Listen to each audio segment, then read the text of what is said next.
Hi, everyone, and welcome to the Distribution Strategy Group Technology Leader Panel, Cash Flow and Financial Management Systems. We have a couple of fantastic panelists today. We've got Mo Barcima from Enable Software and Frank Heenan from Epicor.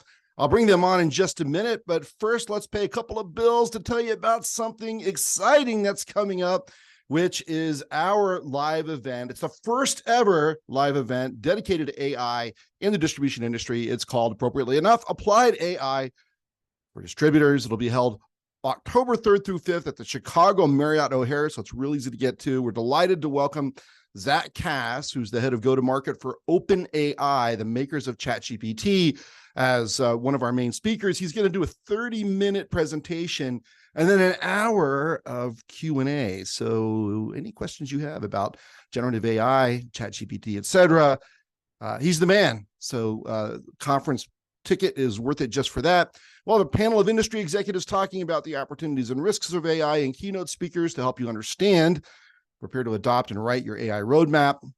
We have a long lineup of great technology companies who will explain the specific AI-enabled capabilities they offer today, as well as what's coming over the next 24 months. And we'll have a whole exhibit hall with demos from technology companies. It's all about AI. If you're interested in AI, and who isn't, you won't want to miss this conference. Spaces are limited. So go to distributionstrategy.com and click on the AI event banner at the top of the page today to register. Also, here's some of the companies that are sponsoring our conference. Isn't that a great list? What a lineup, huh? Okay, and then I want to tell you a little bit about Customer Experience RX. This is our Net Promoter Score system designed just for distributors. Smart distributors know that increasing customer loyalty leads to growth in both revenue and profitability. Furthermore, increasing loyalty depends on being able to measure customer satisfaction and improve the customer experience. Our Customer Experience RX system provides a new and exciting way to measure overall customer satisfaction, but more importantly, to understand the drivers of customer satisfaction and customer experience. If you're using Net Promoter Score or are looking for a way to systematically improve customer satisfaction and customer experience, reach out to us today at distributionstrategy.com. All right, enough of the preliminaries. Let's get to the main events. I'd like to welcome to this webinar Frank Heenan, who's a Group VP for Distribution and Lumber and Building Materials at Epicor, and Mo Barcima, Industry Principal at Enable Software. Welcome to both of you. Thanks so much for joining us today. How are you?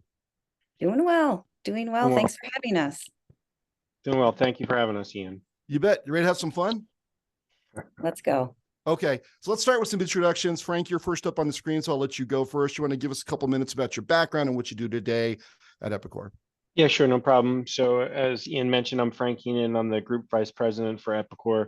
Essentially what that means is I have P&L responsibility for the two divisions within Epicor, distribution and our lumber and building materials business. Those two businesses make up roughly around let's call it 50% of Epicor's revenue. We're $1 billion software company. I'm located in Philadelphia. I've been working with the organization now for 24 years, variety of roles. The role I'm in now is a lot of fun. We're winding down our fiscal year, so I have 2 weeks left. So I'm quite busy, but not busy enough not to talk to everybody here. Well, thanks for making time for us. 2 weeks left. I'm sure you got a lot of stuff to close out before the end of the year, and I hope it goes well and you have a nice, strong finish. Yeah, so I can get on the next conference call. That's exactly right. Mo, how are you today? Why don't you tell us a little bit about yourself too? Hi there, Ian, and everyone else. Thank you for having me today. My name is Maureen. My nickname is Mo. Please call me Mo. I've been associated with the electrical industry specifically for 40 plus years. It's been a real long time. I'm old, but gosh, I've seen a lot of changes. And as a former distribution owner and CFO, I feel like, I've had this experience in managing P&L and cash flow statements and, overall balance sheets and what goes on with the distributorship financially for several years. And, in that experience, we went through an acquisition, which was super great. And after the company was sold in 2013, I ended up eventually going off on my own and doing consulting for distributors in the electrical industry group specifically. And then the past year and a half, I made a decision to join a software company called Enable.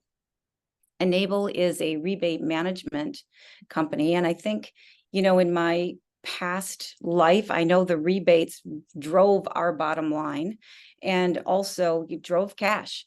So I think that, it's an important topic, whether, your cash and profitability comes from sales or your cash and profitability comes from rebate programs. So both relevant topics. So I'm happy to be here today. Fantastic. Thank you so much. Let's turn off the slides here and let's just talk. So a few months ago, a distributor went out of business. It's called AZP. They're about, I don't know, $150 million. Looked very profitable, but we're very fast growing, but they had some kind of cash flow management situation. I wrote an article about it if people are interested in more details. But they went bankrupt because they didn't manage their cash in a way that was optimal. So, I mean, this subject of cash flow management is not this abstract thing that, is for the people behind the scenes to worry about. I mean, general managers and people who care about the health of their employer need to understand cash flow management and, how you stay out of trouble, like the kind that AZP got into. So, just sort of as a general way of thinking about it, because Mo, I think you were a CFO, right? Isn't that part of your background, right? Mm-hmm. So when you're a CFO at a distribution company, what are the things that you keep your eye on, to stay out of trouble, whether that is running out of cash or violating bank covenants or, getting behind on your, or piling up bad debt? What are the kinds of things that you keep an eye on to try to spot trouble before it happens? Right. What a great question. There's so much to keep an eye on, actually. And I think about some of the things that we did to pull other people in to view the company from a financial viewpoint. It's one thing to be in this position and look at the overall picture of a company and have others try to understand if we're really successful. So keeping an eye on the balance sheet and the income statement with others who are key players and those stakeholders in your company is so important to share the knowledge. And that was one of my big jobs, is to be able to educate and have them see things through a financial lens. It wasn't their most popular topic, but it sure was mine. And it was my job to do that. So I think, one of the things we had to keep an eye on is, of course, our cash flow. It's one thing to look profitable. You said those words with the example of the company that went out of business. It looked profitable. They had sales. They may have shown some profitability. However, they didn't have the cash that was needed to generate the operational flow that's needed in order to support the ability to stay alive and sustainable. So, obviously, one of the things you are as a distributor is you are a bank. You fund all of your customers' projects. You fund all of your supplier programs. All of them. So, they try to give you terms to help you manage that cash flow, to turn your product, to sell the product, to collect the money, to make sure that that cash goes round and round in order to make everything harmonized and balanced. But it's very, very difficult to do. So I think, where your biggest spend is fronting your customers' jobs. And, suppliers help you with that by giving you terms. So one of the things that is so helpful is to be able to negotiate those terms with the suppliers as best as you can. Now, they don't want to be the bank either. So it is hard to, be able to get extended terms, but where you can, it's always a question to ask, so I think, just being able to purchase the product, and you may be doing that with borrowed funds. So purchasing the product is one thing, but the ability to turn that product into a receivable to the customers who are going to pay you and keep that cash flow in harmony with the terms you have with your suppliers is something to really keep an eye on. Extending out those receivables too far will absolutely kill you. You just can't. I mean, you want to keep the relationships, you want to help these customers also afford the ability to run their businesses, but you're not the bank. That's Yeah, a yeah, bank's job to go borrow that money, right? I mean, yeah. Well, it's yeah, just I like a mean, distributor has to borrow. All these companies need to go borrow too. They need to keep you paid up. yeah, distributors are loaning money and not getting any interest on it, right? So that it's a bank, Exactly. but you better manage it effectively because it's costing you money to be the bank. And by the way, to anyone on the call, please feel free to use the Q&A button to send in questions. Frank, I want to pursue this notion of how cash flow impacts distributors' overall profitability. But I mean, you've no doubt been a part of dozens of implementations for distributors, maybe several dozen or hundreds. I mean, it's a lot, right? And when you start engaging with the distributor, do they have a full understanding of the different mechanisms that affect their order to cash cycle? And are they looking for your software to provide better visibility, better management of it? Are they generally adopting it, all the full capabilities or not? I mean, what's your experience as you see distributors try to use technology to improve their cash flow? Yeah, so I think the first Mo touched on a point, and I'll stay on the notion of the bank. A lot of distributors will come in, and it depends on how they're driven. Are they a sales driven organization? So if they're a sales driven organization, it's all about, I need more inventory. If you have this inventory, I can sell it. And they don't really care about the back end side of it, which is collections, cash on the street, terms you're receiving, margins, so on and so forth. So a lot of things, what we look to do, or you know, um, effective ERP systems should be talking about how do you create a discipline. And creation of that discipline is introducing a process. And introducing a process is, no sales organization, whether they're in a distributorship or not, wants to hear this, but you're going to start putting in parameters around, these are the margins we're going to accept. These are the terms we're going to accept. But then ERP companies need to give distributorships tools that can manage that. Like, you don't want to introduce sneakerware everywhere. And what I mean by that is, when a bad paying client um, approaches your distributorship, whether they're at the counter or over the phone, about product, you want to be able to show that CSR, because you don't necessarily want them to be the bad cop. They're there Mm-hmm. to service the customer, but you want to give them information and allows them to make an informed decision. So let me give you an example, right? So say you have a C customer that approaches the distributorship. They have, they're 190 days outstanding. They're not on credit hold for whatever reason. Mo's sitting here looking at me like, "Ooh, what are you talking about?" But they're so they present the materials they're looking to buy, and they say, "I can go get that down the street for half that price." Well, if you're informing the distributorship, the CSR might say, "You know what? Go down the street because you're not going to pay them either." Right. But you have an ability to say, this is what your buying patterns look like. This is what your days outstandings are.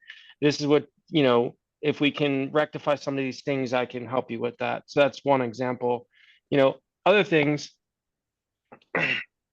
there's two metrics I think which can collaborate or assist in developing cash on hand. The first metric is revenue per employee. Hmm. So if you establish a revenue per employee, what you're trying to drive towards, and then hold employees and departments and groups accountable for that, you can see indirectly potentially an impact on the bottom line. The second one is a little bit, what I would say is, Mo, I'd love your opinion of this, but one of the best practices I look to introduce in a lot of distributorships is to actually show the sales team the days outstanding for their clients and their geo, and to say, when you go out for your next appointments in all these companies, this needs to be a topic of conversation. So then you start seeing the days outstanding for a client going from 140, 150 to start coming down, because you can start incenting sales reps to collect the money, right? So indirectly a rep like, well, I'm not a collection agent. Well, listen, if you go out there and you collect this and you bring this in, I'll spiff you X. And then all of a sudden you start to see your DSOs coming down to the point Mo made earlier, for a distributorship, the bank, cash is king, right? So those orders that are sitting out there that they owe you money, that's money sitting on the street. Yeah. So how quickly and effectively can you get that money sitting on the street into the distributorship so I can go back and reinvest in my people, my products, so on and so forth. You So want to that react to brings that, me Mo? to Go ahead, Mo. Yeah. Yeah, I gotta chime in here, Frank. You Yeah. brought up some great memories and things of just some things that we had to put in place because, we are not the bank. But let me just talk about that whole thing about when a sales rep gets paid. We used to, years ago, pay on invoiced. And then we realized that some of these customers, big customers that we're supporting, aren't paying us on time. And yet we're paying out commission in the meantime. We went through a transition of changing our commission program to paid on paid. That made it a big difference. We also wanted our sales reps to go out there and, they weren't that happy with us, but they understood. And we didn't lose anybody by doing it. We transitioned it over 3 months and it really ended up being so much more successful. And in fact, it deepened the relationship with the customers that were, struggling to get paid because now the sales rep was more of that conversation is, hey, you've got some disputed invoices that, you're holding off or you're having a problem. Can our collection person help you collect that money? How can we get more involved with you? It was a deeper, more meaningful relationship when it came down to us really trying to help our customers collect money as well so that we could get paid. The other best practice that we implemented was something that was called, you mentioned those C customers coming in, Frank, and that really triggered something. We had something that was called our A and B customers, and we had a flag set in our sales order entry program that when you bring up this particular customer, you had an A flag. If they paid on time, they're a good customer, a strategic customer for us. They are not a problem. You sell all you want at the margins you feel are going to make us, more profitable with this company. And then we had a B customer who's like, they're not bad. They're just not as good as we want them to be. They may go on hold. Don't be surprised. But they're one of those in between. And anything that wasn't an A or B, don't be surprised if we put them on hold. They simply cannot buy from us. We had a very, very strict AR rules, and we had a very collaborative way to do it with our sales reps so that it kept them in business, kept us in business, but it made us smarter on who we go to business with. So I just thought I'd mention those couple things that really helped us control our cash flow. It made our customers understand the importance of their cash flow to us to be able to supply product to them, so that whole cycle just started talking to everyone better who was involved. So yeah, great thoughts that you brought on. Thank you for that. Yeah. So I think one of the key takeaways for me, and I believe this for a long time, is you pay sales reps when you get paid. And if you don't, then they are not going to, they're all capitalists, right? They're going to act in their own self-interest. That's what you want in a sales rep, right? So you've got to align the incentives, right? One of the greatest phrases in management is you get what you reward. So if you reward people for invoicing sales rather than collecting money, they're going to invoice sales, and they're probably not going to be the greatest about considering credit risks, and they're going to try to persuade the company to ship material to customers who are unlikely to pay. So I'm interested in what anybody on the call thinks, but I don't know. But Frank, in your experience with different distributors, is that how they pay their sales reps, or are they paying them on invoice? And then it all depends on the problem at hand, right? What I simplify it down to: compensation drives human behavior. Yep. So whatever behavior you want to drive from your sales team, you build a comp plan around that and you'll drive the behavior. So if you're having a collections issue or cash issue, maybe you want to build your compensation around that. If you're, maybe you're a distributorship and you're carrying a particular line that's problematic. So for that one line, you'll pay when you're paid, right? Because it's a problematic line, right? But for the other lines that aren't as problematic, no problem, right? So to me, it all depends on what the issue is at hand or the task at hand. So it's all over the board, Ian. Not every distributorship not every distributorship is operationally focused. Mhm. Most of what I find is on the other end, which is they're sales focused. And those distributorships, although they're sales focused, their top line's great, but their EBITDA, their margin, their bottom line is in trouble. And those are the distributorships that we want to spend a little bit more time with, educating them, and I'll use that word, educating them on why you want to start thinking about being operationally efficient and sound. And you'll train or retrain your sales team to understand that yes, we are still a sales driven organization, customer first, but we need to be fiscally responsible on the back end. And oh, by the way, we just built your comp plan to ensure that behavior.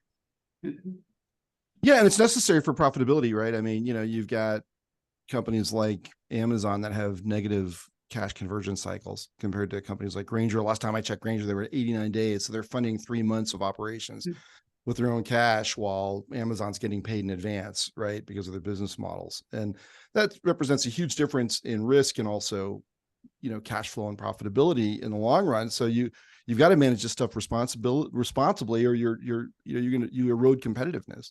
Yeah, Ian, to that point, I mean, your example, I mean, we work with hundreds and hundreds of distributorships every day, every year, in a variety of sub verticals in durable goods. And best in class typically is if you get around 40 to 45 days, DSO, days outstanding, you're doing a pretty good job. Yeah. Right. And you can benchmark yourself. There's a variety of areas where you can benchmark yourself. But as you start eclipsing that benchmark of best in class, then you need to start thinking about what's the lost in opportunity that you weren't able to pursue. Like, I couldn't pick up this line, I couldn't hire these employees, I couldn't open up this location. Right. To what you and Mo both mentioned earlier is that you're a bank, right? And your bank, you have assets, and one of the biggest assets you have aside from your inventory is your people and your cash. And what you do with those people and those cash are very, very important. Yeah. So I want to talk about rebates for a few minutes and I guess marketing co-op too. One of the things, Mo, that I've noticed is this is a strange situation where manufacturers want to give distributors money and distributors aren't organizing themselves to take it. Sorry, that's great. Manufacturers like, just do these things. We really want you to do these things. And if you do, we will pay you. And distributors just don't get their act together to take the money. And, so it's like, I don't know. Anyways, is that your experience? And what do you do about it? Oh, I tell you, that's a really good way to put it. I think what, this rebate area is an area that, typically doesn't get talked about much because generally it's behind the scenes, and it's all collectability either at the end of the year or a month to month, depending on what type of rebate it is. Is it a special price agreement or a ship and debit, or is it an annual program, or is it a marketing program? Is it a promotion that you're doing? So it just depends. It's all over the place. However, the truth of the matter is that all these programs, no matter what type of program you have, it's all funded by the distributor. Your prices are increased because you have a rebate program, period. You pay up front so that the manufacturers and suppliers, whatever word we're going to use today, or both words, will be able to afford to pay you those dollars back once you claim them or once you earn them. So, first and foremost, every single program is financed by the distributor. And if you don't know that cost of financing, or if your company is not educated on how much it's costing you to support the program, I got to kind of split my head here, because one side I'm talking about these ship and debits or SPAs, and the other side I'm talking about these annual programs.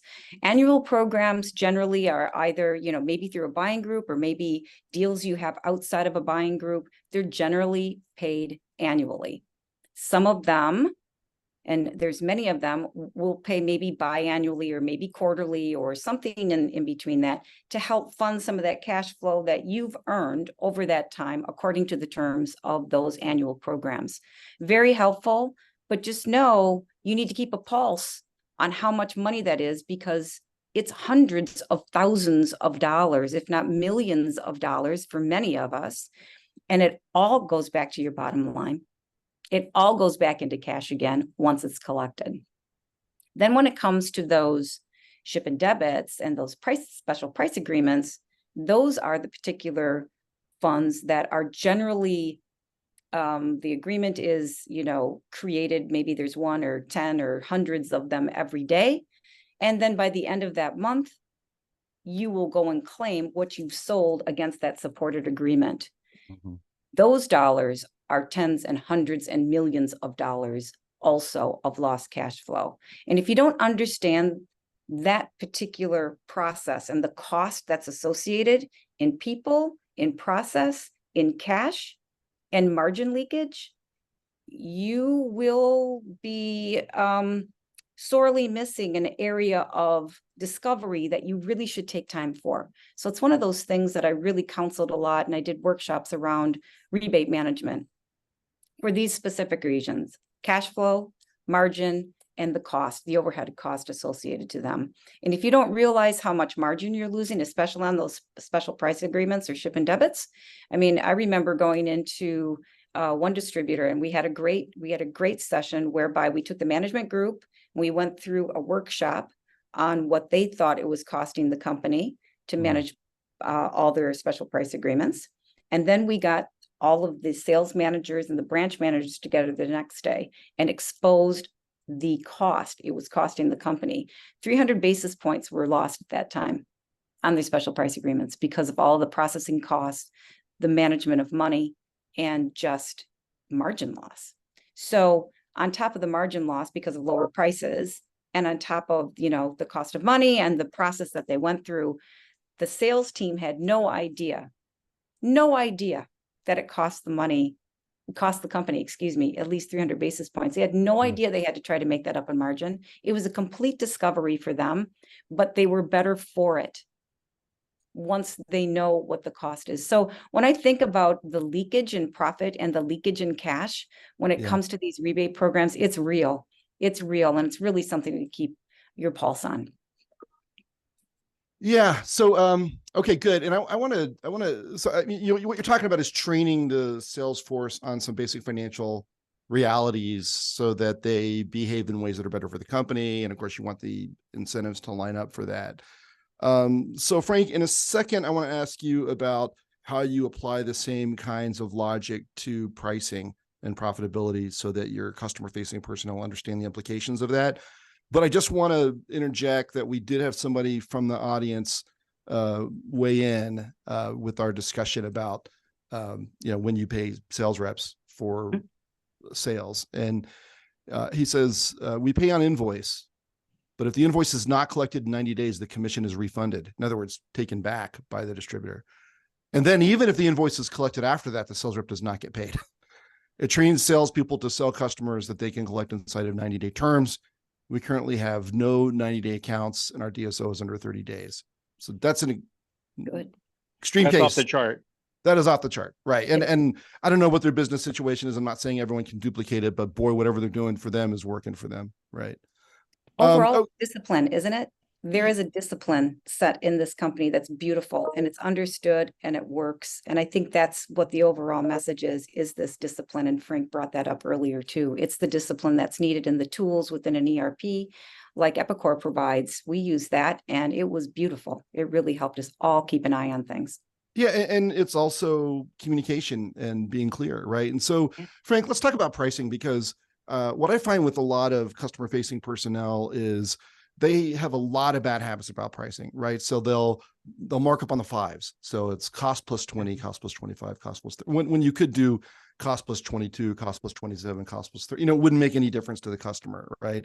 Or they don't understand that, if you're a 10% EBITDA environment, lowering price by 1% is a 10% erosion in profitability, right? So the leverage of margin is not understood at all.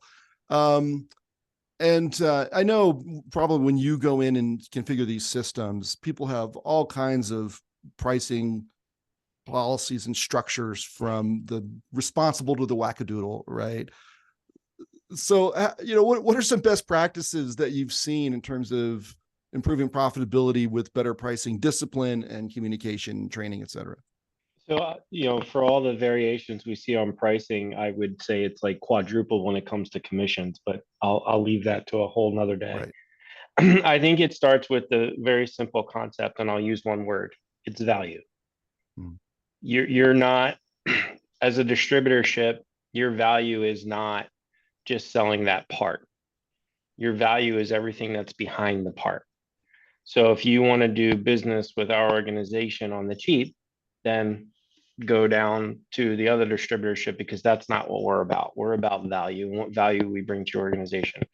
The second, like, sort of subcategory is you really need to, when it comes to a discipline, a task or assign an owner to coming up with your pricing, right? Like, this isn't us sitting in a room kind of spitballing. It's I've tasked and hired this employee and they are our pricing director.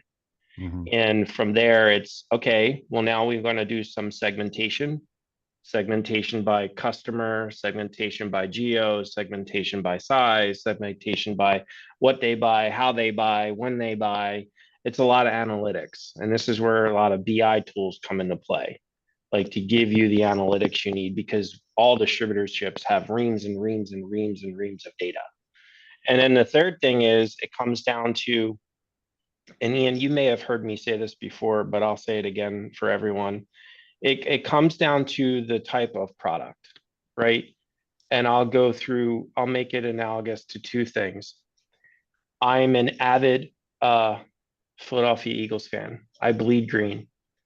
And I will search and shop for the cheapest ticket, cheapest ticket, best seat. But when I go into that stadium, I'll spend $10 for a beer or $15 for a beer, right? Right. I'll give you another analogy. Gas. I will drive around to try and find the cheapest gas. But once I find it and I go into the mini mart or the convenience stores in there, I'll spend $6 for the bottle of water because you have me.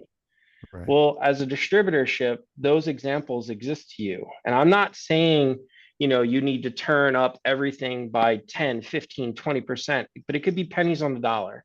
Right. And it's for these things that are pennies on the dollar where you could just start having a direct impact to your bottom line through basis points and achieving those basis points.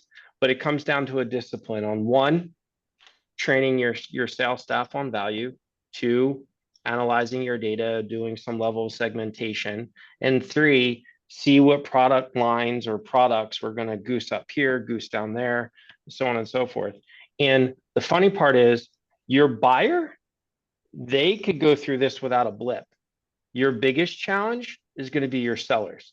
Mm-hmm. What do you mean? I can't sell that hammer for $15. They can go get it down the street for 10. Well, because you're not selling value, you're just selling on price.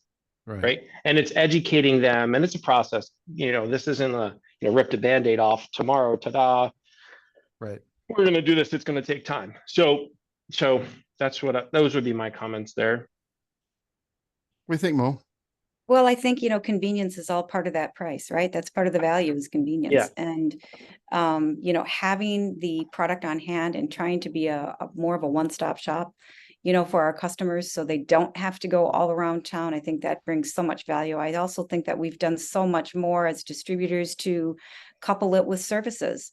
What makes these products even more valuable, because now we can set up your product and, behind the scenes, set them up so they're in install mode. They're on mobile carts now. You just go boom, boom, boom, and just install them. Now we want to even take those extra products off the job site for you. We want to be sure you turn that job as fast as possible. We want to be with you on those jobs. We want to be able to include these services, but it's all coming into a price point and those conveniences and those services that go with it. So what is the value of that price? We found that it was, we had to keep the price of the product as the price of the product. And then if there's services needed, then there's a price for service too. And how is that valued? But keeping them separate is really important, because everyone competes on price, and price, as you just said, does not tell the whole story. It's how well you are into your customers' businesses in a very complementary, collaborative way in order to make sure that that price is something that they appreciate and value.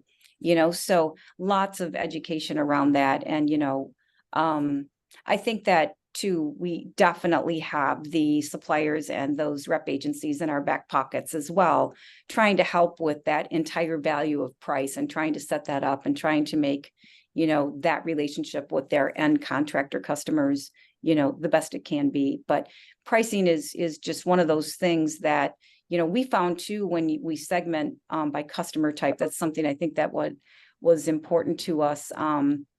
We had all different types of customers and of course, all different values of hierarchical pricing, depending on that type of customer, and where you can eke your pricing, depending on those types of customers, ended up being something that was very analytical, but yet very palatable.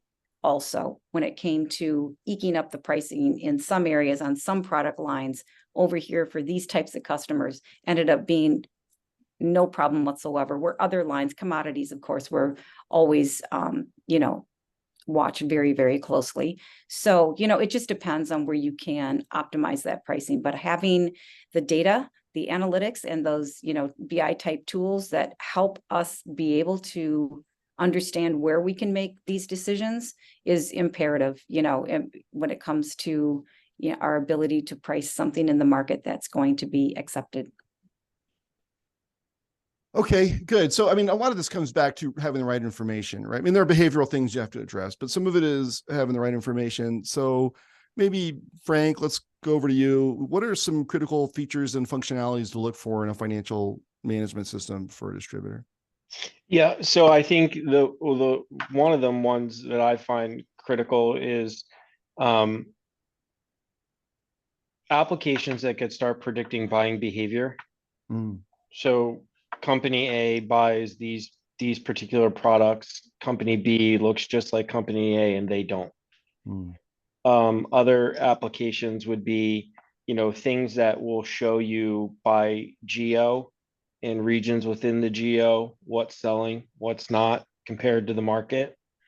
I think others, then you can get into some very tactical things that Mo, you probably used in the past, tactical and strategic all at the same time, but tactical things of having things in the application that prevent orders being placed for customers that have poor credit, bad credit, significant days outstanding.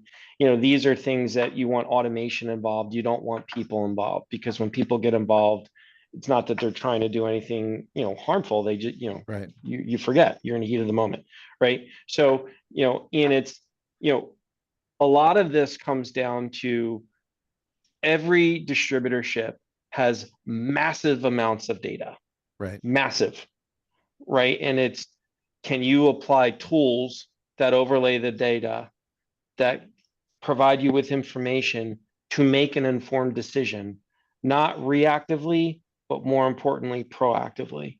And then I think if you click down some of the tactical things in any ERP, you want to understand what are the things that it can do that can prevent human error from occurring, that can prevent those contentious situations that happen when it's, does everybody realize you just purchased $1 million worth of inventory for a customer that has never paid us in the past? I'm giving a gross example, but It happens. It's what Mo talked about earlier. Right. In cash. Right. You just spent $1 million of our cash on something we may never get back. Right? It's trying to introduce those tactical measures that also prevent people from doing things that they shouldn't really be doing. Yeah, I think it's interesting to me that there's often a lack of process and controls around who buys inventory in a distributor. You'd be surprised. And it goes back to what I said earlier. It depends on the type of organization you are and what drives them. If they're a sales-driven organization, what I've seen throughout my career, I'll give you a funny story. I won't mention any names. I'll just say where. So I was in New York. I won't tell you what type of distributor it was, but I walked in and I'm walking around and I could see soot sitting on some of the product. And I went to another area and I'm like, what's all this? And essentially, the way this distributorship worked is they were sales driven. And if their sales rep said, I can go sell this client all this material, and if we sell this client this material, we have this material available, I can assure you that it'll be like a recurring revenue stream. Well, that soot sitting on the stuff was bought like 5 years prior to me getting there. Mm-hmm. Right? It's like, Right. it all depends on what you, I think it's a mix. I think it's a balance. I think overall, you do need to be customer centric and customer focused. I believe that. But I think underneath that, it surrounds discipline, process, education, what value you bring to the supply chain as a distributorship, and then controls in place. You have to have ERPs that can give you control, right? And it's not about, you know, this big brother's always watching. No, big Right. brother's not watching. Big brother's here to help. We want to understand what's going on, and I want to give you information to make an informed decision. What you do with that information, you sometimes can make bad decisions. I mean, that happens. Right. I make bad decisions every single day, Yep. but Me it's too. what you learn from it, how to move forward. So Mo, having been a CFO at distribution companies, how do you balance that role? I mean, you're trying to optimize profitability just like everybody else is, right? So you want to grow sales as well, but a lot of times you have to be, sort of the voice of reason or the voice that's saying no, and you at the same time you want to maintain the relationship with the sellers. What does it take to strike that balance? I really think that when it comes to the whole AR side of, the relationship and the sellers and everything, I think the salespeople have to understand that we need money in order to stay in business.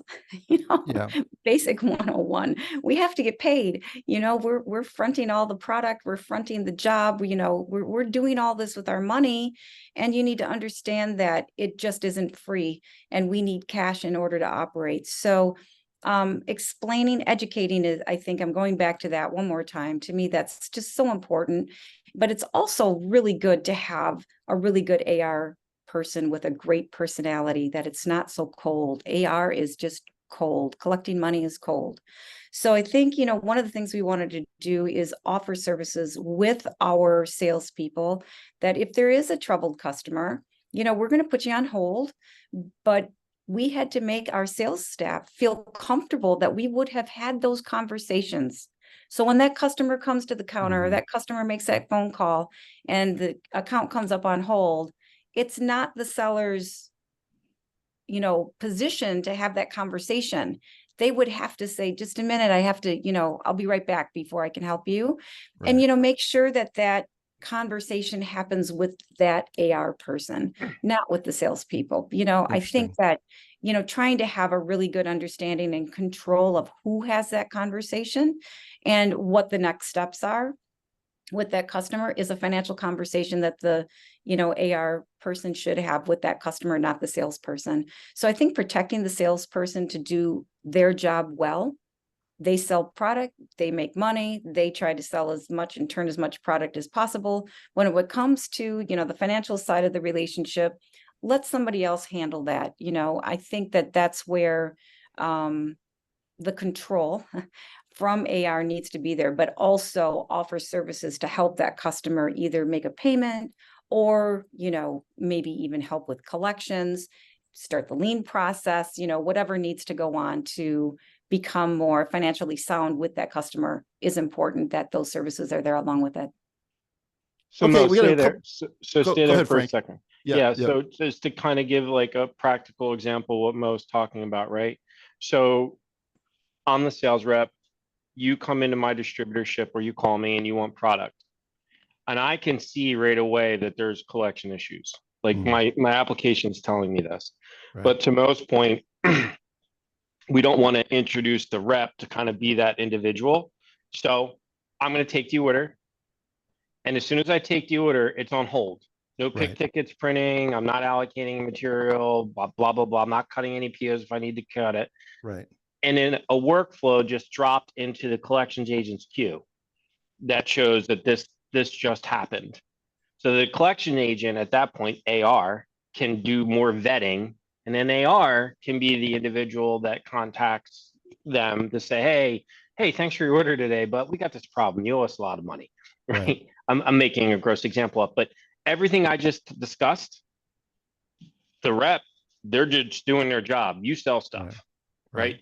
The ERP is blocking from other things to occur, letting the money leak out, and it's notifying through queuing, hey, AR, you got to go deal with this, blah, blah, blah. Yeah, they have to have a sense of urgency about it. That's right. Right. So we have a couple of questions from attendees. So this goes back to the collections one, the conversation we had earlier. Do you find that certain products are hard to collect on versus others for distributors, or is it really just specific customers? In my experience, it's been customers, not products. I would say the same. Mm-hmm. Okay. The other question is, and this is a tricky one, is there a way to compare the price point across distributors for the same product? Given that everyone is moving online, he ends with, a lot of my customers just go on Amazon and send me a link. How do you compete with that? So Mo, you talked about actually separating the services from the price of the product, which I think is an important way to not to inflate your product prices, right? And I've got some thoughts about this, but generally speaking, when you're in a relationship and customers are sending you an Amazon link and ask you to price match, that indicates maybe there's a value problem in the relationship to me. I don't know. How do you guys think about this? You know, the price competition is definitely there from Amazon and the DIYs. Right. You know, there's products that sold, locally to the DIYs that are less than the distributors' cost. So it's a problem, Yeah. and I think that we have always sold on, hey, you can buy your product where you want, but here you can buy at One Stop Shop. We're going to support it. We're going to warranty the product. We're behind all these suppliers. This is what we do. In that basket, that mix of products in that basket, by the way, Amazon didn't sell that one at all. So Yeah. we're there selling you all these products that Amazon didn't have. We're there to offer all the technical support. We're there to back you up on a return. We're there to do all these things for you that you're not going to get from the DIYs potentially or Amazon. So I think it's not just price, and I think that's those conversations that, the sales and the, C-suite, people need to get involved in trying to break that. It's based on price. We struggle with that all the time. It's always looking at price first. And hey, it does matter. If you as a distributor are way off on price, you should be called out on it. You need to know that, that's good competitive intel that you have to work on, and make sure that you're in the pocket, but you can't be extreme. Could you be more? Sure, but not a lot. And I think that it all comes back to selling on value once again. So it's tough. There's a lot of competition out there. Yeah, I would agree with Mo 100%. It's not easy. If it were easy, everybody would be doing it. To me, it's a variety of things, and that's just one of the factors. Is you have this peripheral notion sitting out there, which Ian, I said, I agree with you 100%. If you're just going there and showing me Amazon, we have bigger problems beyond what's going on. And then to Mo's point, we're more than just this one particular SKU you're wanting. Look at everything else that we bring to you from a value perspective as your one-stop shop for whatever it is that you need. The models that used to exist, I don't know, 20 years ago, 25 years ago, I buy it, I stock it, I sell it, I ship it, are gone. Yeah. Now I buy it, I stock it, I rent it, I manufacture it, I service it, I manufacture, rep it, I deal with tool crating it, I manage your inventory on your floors, blah, blah, blah. These are all things under that notion of value add that if you are still buying it, stocking it, and shipping it, you're going to get bought or you're going to go out of business. Yeah. I mean, distributors used to be the regulator of availability, right? If I needed something, I'd call my distributor, and if that person I talked to didn't have it, they'd look through their suppliers and they'd source it for me. Now I just go on to Google or Amazon and I can find anything anywhere, right? I mean, be exactly the right product or the right timing. But I mean, there are no products, very, very few products out there that I can't find somewhere. So let's wrap up with this question. And, so if you were going to put together a dashboard that was designed to help you manage your cash flow and your profitability, what do you think? What would be the panels? What would be the measurements? So, I mean, there are things about cash flow and pricing and margin and inventory performance and day sales outstanding and accounts receivable day. What would be the things that would be on your dashboard if you were going to put one together for a distributor? I'm sure you have seen many of them. Anything jump off the top of mind to you? I'll let you take that one, Mo, since you're an operator. Of course, your DSOs, I think your overall DSO view as it relates to the average terms that you have with your suppliers is something for you to completely understand. If your terms with your suppliers exceed your DSOs, I'm not sure where that really happens, but if it does, you live in a beautiful world. Generally, your DSOs are going to exceed your supplier terms, but you should understand by how many days, because those are the days, chances are you're borrowing funds from the bank. Yep. So you need to understand that. I think an area of, discovery when it comes to, if I could just reflect on overall rebates and special price agreements again, one of the things that no one really pays attention to is the amount of claims that you have and what I call that inventory price premium that you are funding. So let's just take a quick example. If your into stock price is $10 for this product, but you continually get a special price agreement for $7, you have 30% that you are funding to your supplier all that time that it's sitting on the shelf that you don't turn it. Right. And if you don't turn it, you're not collecting your $3 rebate. You're not getting that dollar, you're not getting those dollars back until you turn it, until you sell it at that price. So, I think about this inventory premium. You really should understand those particular suppliers that are, subject to those special price agreements. You need to understand the average inventory premium. You will find some that are 200% and 300% average because everything is on a special price agreement versus others that only have a portion of their products on special price agreements and their premiums run maybe at 10, 15, 20% because those particular suppliers are cognizant of the distributors that are supplying that. So it's an area of cash that really needs to be studied in your company. So, if I had that dashboard, man, I would load it up on everything about special price agreements in addition to those DSOs and the average terms and things like that. So. Great. Okay. And then Frank, since you deferred to Mo on that, let me ask you one that just came in from a listener. What do you think the biggest untapped opportunity is for distributors? Our industry is consolidating. It's been a struggle given M&A. Where should we be looking to add more SKUs and build relationships? We'll start with the first half. What's the biggest untapped opportunity for distributors that you're seeing as you interact with them? I would say it's uncovering that value-added service that you might want to start beginning to provide. Whether it's doing some level of fabricating, whether it's doing some level of renting, whether it's doing some level of repping. I think every organization's definition of a value add is something simplistic, but I think just getting involved in that is key. I think the other component is private labeling and internationalization is another area you might want to begin to spend opportunity contemplating. I think there's a lot of opportunity there in those two areas. Yeah, it's funny because people are afraid of marketplaces, and I understand that, but they have to remember marketplaces do not want to put human effort into the value delivery. They want everything standardized. They don't talk to anybody. Nobody does anything to the product. They just pick it and put it in a delivery truck and ship it to you. They do not want to do kitting and labeling and repairs and commissioning and cutting to length and light assembly and all that. So anytime you do something that takes people to add value, you're doing things that marketplaces are by definition of their business model trying not to do. That's right. But I think to your point, well, you got to find a way to get paid for that, which means you can't just bundle all into the price of the product. Yep. Right.